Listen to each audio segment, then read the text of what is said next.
इस समय औरंगजेब की कब्र के ऊपर खूब चर्चा हो रही है, लेकिन क्या वो कब्र हटाई जा सकती है और कैसे हटाई जा सकती है, इस पे बात नहीं हो रही है। ये मेरे हाथ में एंशिएंट मोन्यूमेंट एक्ट है। इसको कांग्रेस ने बनाया था 1958 में, नेहरू जी ने बनाया था। इस कानून को बनाने का मुख्य उद्देश्य था कि जो गुलामी के नामो निशान है वो कंटिन्यू रहे, यानी कोई गुलामी का नामो निशान मिटा ही ना सके। यह कानून घटिया कानून बना के कांग्रेस ने जितने भी गुलामी के निशान थे उनको पक्का कर दिया। बाकायदा उसको एएसआई प्रोटेक्टेड बना दिया। उसकी देखभाल के लिए भारत के लोगों के टैक्स के पैसे से लोगों को वेतन भत्ता मिलने लग गया।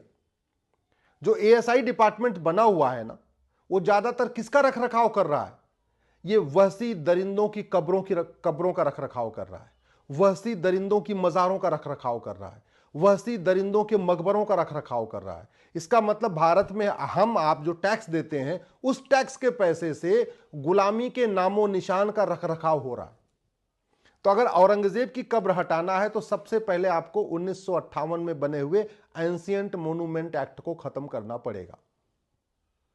यह कानून बना ही था गुलामी के नामो निशान को कंटिन्यू करने के लिए, और यही नहीं कानून बना, बाद में 1991 में प्लेस ऑफ वर्शिप एक्ट भी इसलिए बनाया गया था।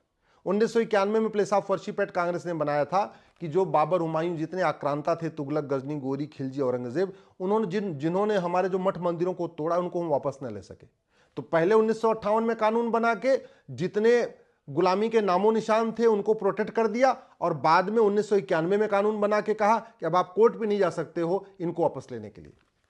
तो अगर हम चाहते हैं कि ये सब निशान हटे तो सबसे पहले हमें ये प्लेस ऑफ वर्शिप एक्ट खत्म करना पड़ेगा, ये अपना एंशिएंट मोन्यूमेंट एक्ट खत्म करना पड़ेगा, एक नई भारतीय धर्मस्थल संहिता बनाना पड़ेगा, एक नया भारतीय नामकरण संहिता बनाना पड़ेगा, और एक नई भारतीय धरोहर संहिता बनाना पड़ेगा। पहली बात तो ये आप समझ लीजिए, इस्लामिक लॉ के हिसाब से मजार बनाना और मजार पे जाना हराम है, दरगाह बनाना और दरगाह पे जाना हराम है, पक्का कब्रिस्तान बनाना और पक्के कब्रिस्तान पे जाना हराम है। इसलिए पूरे के पूरे गल्फ कंट्रीज में, चाहे वो दुबई हो, चाहे कुवैत हो, चाहे आपके अरब हो, एक भी मजार नहीं है, एक भी दरगाह नहीं है, एक भी पक्का कब्रिस्तान नहीं है। मजार, दरगाह, पक्का कब्रिस्तान बनाना और जाना ये इस्लाम में हराम है, इसलिए पूरे खाड़ी देशों में एक भी नहीं है। और भारत में मतलब मजारों की बाढ़ आई हुई है, दरगाह की बाढ़ आई हुई है, पक्के कब्रिस्तान की बाढ़ आई हुई है, जबकि इस्लाम में इसको हराम माना गया। अब चाहे आपका वो औरंगजेब का मकबरा हो, चाहे वो बीबी का मकबरा हो, चाहे इस तरीके का और भी जो पूरे देश भर में चल रहे हैं, इनको अगर हटाना है तो सबसे पहले आपको कांग्रेस के कानून हटाना पड़ेगा। कांग्रेस ने एक भी कानून भारत में 50 साल के शासन में कांग्रेस ने एक भी कानून भारत के हित में नहीं बनाया, भारतीय संस्कृति के हित में नहीं बनाया, गुलामी का नामो निशान मिटाने के लिए नहीं बनाया। मैं इस बात पर किसी भी व्यक्ति से खुली चर्चा कर सकता हूं, पब्लिक डिबेट कर सकता हूं, वो चाहे कांग्रेस का नेता हो या कांग्रेस समर्थक पत्रकार हो या कांग्रेस समर्थक कलमकार हो या कांग्रेस समर्थक लेखक हो या कांग्रेस समर्थक बुद्धिजीवी हो, कुछ कोई भी हो, खुलेआम मैं पब्लिक डिबेट कर सकता हूं कि कांग्रेस ने एक भी कानून अगर भारत के हित में बनाया हो। आप कहेंगे नहीं नहीं, अपराध रोकने के लिए प्रिवेंशन ऑफ करप्शन एक्ट बना दिया था, मनी लॉन्ड्रिंग एक्ट बना दिया, वो इसलिए बनाया था कि यूएन कन्वेंशन हुआ था और यूएन के जितने मेंबर थे सभी देशों ने कहा था हम मनी लॉन्ड्रिंग के खिलाफ कानून बनाएंगे, भ्रष्टाचार के खिलाफ कानून बनाएंगे, हवाला के खिलाफ कठोर कानून बनाएंगे, कालाधन के खिलाफ कानून बनाएंगे। तो कांग्रेस ने तब कानून बनाया, या तो जब यूएन का दबाव था, यूएन में कोई एग्रीमेंट हुआ, सभी देशों ने बोला नहीं ये आतंकवाद खिलाफ कानून बनना चाहिए, अपराध खिलाफ बनना चाहिए, तब बनाया। लेकिन जब बनाया तो भी महाघटिया बनाया। ऐसा नहीं कि देख के बनाया कि अच्छा अमेरिका क्या बना रहा है, सिंगापुर क्या बना रहा है, बाकी देश ना, केवल खाना पूर्ति के लिए, चूंकि यूएन का मेंबर होने के नाते उस जो वहां पे कमिटमेंट हुआ था उसको पूरा करने के नाते कानून तो बना दिया, लेकिन वो भी ढंग का नहीं बनाया। और जहां तक संविधान की बात है तो जो संविधान कहता उसके हिसाब से कांग्रेस ने बिल्कुल कानून नहीं बनाया। पूरे देश भर में 1000 से ज्यादा ऐसे स्थान हैं जिनका नाम वहशी दरिंदों के नाम पे चल रहा है। सड़कों का नाम, गलियों का नाम, मोहल्लों का नाम, तहसीलों का नाम, थानों का नाम, कस्बों का नाम, गांवों का नाम, जिलों का नाम, यह चल रहा है वहशी दरिंदों के नाम पे। जिन वहशी दरिंदों ने हमारे पूर्वजों की हत्या किया, हमारे पूर्वजों का, माताओं का बलात्कार किया, उनके नाम पे गांव चल रहे हैं, सड़क चल रहे हैं, मोहल्ले चल रहे हैं, गलियां चल रही हैं। कैसे मिटेगा? एक झटके में, एक झटके मिटाया जा सकता है। एक भारतीय नामकरण संहिता बनाइए और देश भर के सारे नाम जो भी विदेशी आक्रांताओं के नाम पे चल रहे हैं, गली मोहल्ले सड़क चल रहे हैं, या विदेशी भाषा में बने हुए, एक झटके में हटा दीजिए। दूसरा बात है कि भैया ठीक है, ये काशी, मथुरा, भद्रकाली, भोजशाला, अटाला, ऐसे जो हमारे धार्मिक स्थान, उनका क्या? उसका एक ही तरीका है। ये जो कांग्रेस ने प्लेस ऑफ वर्शिप एक्ट बनाया था, इसको खत्म करिए, एक नया भारतीय धर्मस्थल संहिता बनाइए, और भारतीय धर्मस्थल संहिता बना के सारे जितने भी स्थान थे उनको एक साथ झटके में वापस ले लिया जाए। अगर Congress place of worship act बना के बाबर, हुमायूं, तुगलक, गजनी, गोरी, औरंगजेब के इलीगल काम को लीगलाइज कर सकती है, तो कानून बना के, तो उसी संसद में इस कानून को खत्म किया जा सकता है, और उसी संसद में एक नई भारतीय धर्मस्थल संहिता बना के बाबर, हुमायूं, तुगलक, गजनी, गोरी, खिलजी, औरंगजेब द्वारा तोड़े गए सारे मंदिरों को वापस भी लिया जा सकता है। ये संसद के पास पावर है।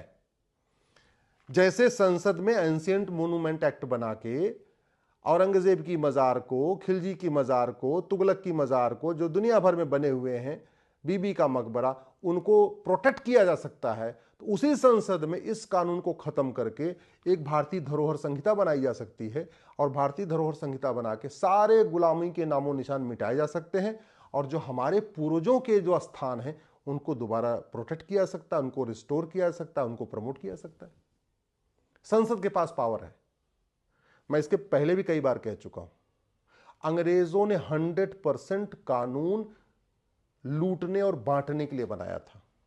जब तक अंग्रेजों का कानून चलेगा तब तक लूटना और बांटना बंद नहीं होगा, तब तक लूट भी होगी और बांटने का सिलसिला भी चलता रहेगा।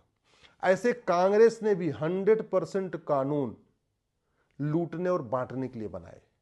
तो जब तक, या गुलामी का नामो निशान कंटिन्यू करने के लिए बनाया।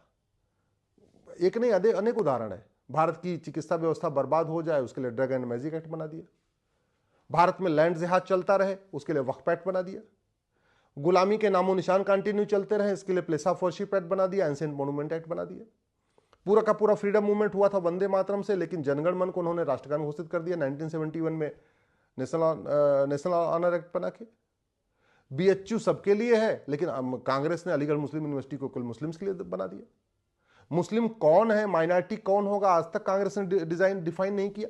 लेकिन माइनॉरिटी कमीशन भी चल रहा है, माइनॉरिटी अफेयर मिनिस्ट्री भी चल रही है, minority commission, minority affair ministry का हजारों करोड़ का बजट भी जा रहा है, लेकिन माइनॉरिटी कौन है ये डिफाइन नहीं किया कांग्रेस ने। 1992 में जो माइनॉरिटी कमीशन एक्ट बनाया उसमें आज तक माइनॉरिटी डिफाइन ही नहीं है, और सब कुछ माइनॉरिटी के नाम पे चल रहा है। तो उसको जब तक आप खत्म नहीं करेंगे तब तक ही माइनॉरिटी, जो जहर घोला गया माइनॉरिटी मेजॉरिटी के नाम पे, जहर कम नहीं होगा। 2010 में कांग्रेस ने एफसीआरए क्यों बनाया था? यहां के देश विरोधी, भारत विरोधियों को फंडिंग कराने के लिए। तो जब तक एफसीआरए चलेगा भारत विरोधियों की फंडिंग होती रहेगी, तो भारत विरोध चलता रहेगा, यहां पे काम चलता रहेगा। कांग्रेस ने all India Muslim personal law board को एक रजिस्ट्रेशन कराया 1973 में। अब वो आज भी बना हुआ है, तो स्वाभाविक सी बात है कांग्रेस के एजेंडे को आगे बढ़ाएगा। कांग्रेस के एजेंडे को आगे बढ़ा रहा है तो तरीका क्या है? कहते नहीं, आप उसकी गैस बंद, फंडिंग बंद करा दीजिए, वो उसका सब व्यवस्था ठीक हो जाएगी। तो कांग्रेस को अगर हम केवल कोसते रहेंगे, कांग्रेस को एक्सपोज करते रहेंगे, तो देश का कोई भला होने वाला नहीं है।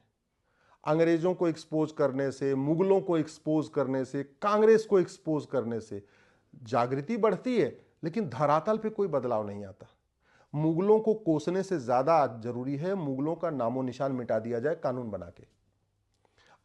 अंग्रेजों को कोसने से ज्यादा जरूरी है 100% अंग्रेजी नियम कानूनों को खत्म कर दिया जाए। और कांग्रेस को कोसने से ज्यादा जरूरी है कांग्रेस के बनाए गए सारे कानूनों को खत्म करके नया कानून बना दिया जाए। 2014 तक, जब तक कांग्रेस सरकार में थी केंद्र में, 1951 से लेकर 2014 तक, उस 50 साल के शासन में 55 से ज्यादा भारत विरोधी कानून बनाए हैं कांग्रेस ने। अब उनको अगर खत्म नहीं करेंगे तो भारत की बर्बादी नहीं रुकेगी। चाहे आपका वो शरीयत एक्ट हो जो अंग्रेजों ने बनाया, या पारसी मैरिज एक्ट बनाया पहले, या कांग्रेस 1950 के बाद बनाया, उन कानूनों को खत्म करना जरूरी है।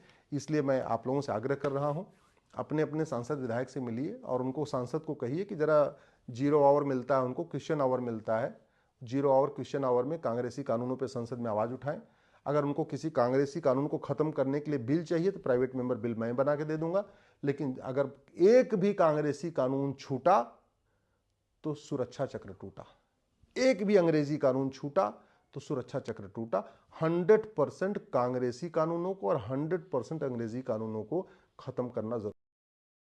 ऐसी ही और वीडियो को देखने के लिए चैनल को सब्सक्राइब कीजिए, वीडियो को लाइक कीजिए, कमेंट कीजिए और शेयर कीजिए।